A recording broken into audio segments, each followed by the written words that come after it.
comment vous est venue l'idée de ce Marseille Gangster Tour? Et ben en fait c'est venu en arrivant à Marseille, mon beau-frère m'a parlé de la biographie de Zampa et d'un livre que j'ai lu, et puis petit à petit je me suis intéressé au milieu marseillais. Et ensuite, comme j'avais un petit peu d'antériorité sur le tourisme, je me suis rendu compte que Marseille et les gangsters, c'était une formule qui marchait bien. Une formule qui marche bien. Alors, ce qui est surprenant en suivant votre visite, c'est que c'est plutôt bien perçu, y compris par de nombreux Marseillais qui suivent cette visite. Bon, c'est pas du Marseille bashing pour eux, ça fait partie de l'histoire locale. Voilà, ça fait partie de l'histoire locale parce que beaucoup de gens ont connu des gens qui ont connu des gens, où il s'est passé des histoires donc, que je raconte ou pas d'ailleurs. Et donc les gens viennent aussi pour écouter des choses ou pour parler, pour discuter, pour dire bah oui, moi je connais un tel, à tel endroit effectivement il s'est passé ça. Et je pense qu'il y a, ça fait partie de l'histoire de la ville, on peut pas le nier. En revanche, vous avez pris quelques précautions avant d'inaugurer la première tournée, oui. Notamment vis-à-vis des familles du grand banditisme marseillais. Oui, alors bon, je vais rester discret, mais effectivement, j'ai appelé les gens, j'ai essayé de prévenir les gens comme quoi j'allais faire une visite guidée sur le grand banditisme des années, donc je pars de 1850 jusqu'à 2000. Alors en revanche, deuxième précaution, c'est que vous arrêtez à 2000. Oui. Après, c'est trop chaud. C'est pas que c'est trop chaud, c'est que y a des affaires actuelles et je n'ai pas à me mêler de ce qui ne me regarde pas. Les 5 bars qui avaient chacun leur spécialité. Un c'était la drogue, l'autre c'était les braquages, l'autre c'était la prostitution, l'autre c'était le racket, l'autre c'était les jeux. Moi j'ai commencé dans les jeux, le plus facile. Un jour j'ai un pote qui me demande des armes pour faire un braquage. J'étais jeune, vous voyez, j'avais toujours des armes. Bon, j'y donne 2 calibres, j'ai dit va faire ton braquage, attention, si tu t'en sers pas, il faut me rendre les outils. Et je prends les journaux, c'est marqué un braquage sur les journaux. Dès que je vois rien, donc je vais le bousculer, j'ai dit, faut que tu me rendes les trucs là. Il m'a dit j'avais besoin d'argent, je les ai vendus. Je dis alors c'est simple, je t'arrache la tête.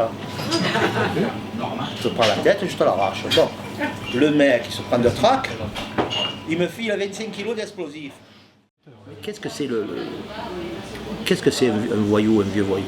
Je vais vous dire ce que c'est. Des fois, vous connaissez un type depuis 10 ans, vous n'y faites pas confiance. Et des fois, au bout d'un quart d'heure, vous partez au bout du monde avec lui. Vous risquez 20 ans de prison avec lui. Parce qu'il y a cette psychologie. C'est d'ailleurs pour ça que je suis en vie, moi. Oui. Moi, j'ai 100 fois refusé de l'argent, des fortunes, et j'ai eu raison. Par exemple, Scapula, moi, j'ai dit non. J'ai fait cadeau 23 bâtons à l'époque, équivalent de 35 000 € aujourd'hui. J'ai dit non, je ne veux pas mes sous, je ne te connais pas, je ne veux pas te connaître.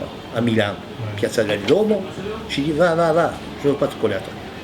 C'est ça le vieux voyou. On est vivant par rapport à la psychologie. Et ce petit là, il faut juste raison garder, c'est juste bon. Mais le fait qu'il soit volontaire, qu'il ait décidé, en plus il a dit, quand il a commencé son tour opératoire, il a dit beaucoup de conneries là.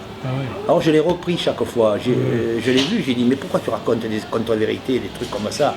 Je l'ai remis en scène et on s'est fait, je ne vais pas dire amis, mais il y a eu une relation, disons, copain, voilà, sympathique.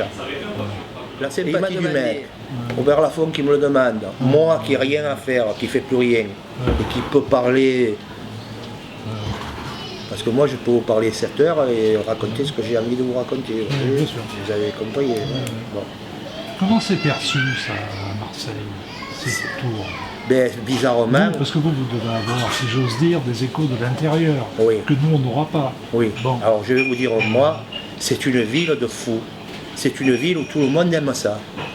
J'ai même honte, moi, vous avez vu comme j'ai commencé le discours, j'ai même honte, moi. Ici, on dirait que les femmes, surtout les femmes, il y a quelques personnages qui ont connu vraiment le milieu. Ceux-là n'aiment pas. Sont sont sceptiques. Mais les gens qui connaissent rien, les gens qui voient que l'image, les guérilles, la Mercedes, le mec qui vient à un mariage et qui donne 1000 francs à chacun des invités, vous voyez, le côté princier, ils oublient que ce mec, il venait de couper un mec un morceau 1 heure avant. Ils oublient qu'ils ont envoyé des tonnes d'héroïne aux États-Unis, qu'ils ont empoisonné des gens. Ils oublient tout. Ils voient que le cliché, le premier degré. Et ça, je vais vous dire, à Marseille, c'est comme ça. Par exemple, Buffer, il était bien vu. Bernard Tapie, à Marseille, il est bien vu. C'est-à-dire, vous allez le faire ailleurs, les gens vont vous cracher dessus, ils vont dire, mais qu'est-ce que c'est? Vous faites l'apologie du banditisme, et regardez, c'est quoi? C'est l'abbé Pierre, c'est quoi? Ben voilà, ici à Marseille, ils aiment ça. Voilà, ils aiment ça. C'est la voyoucratie. On aime.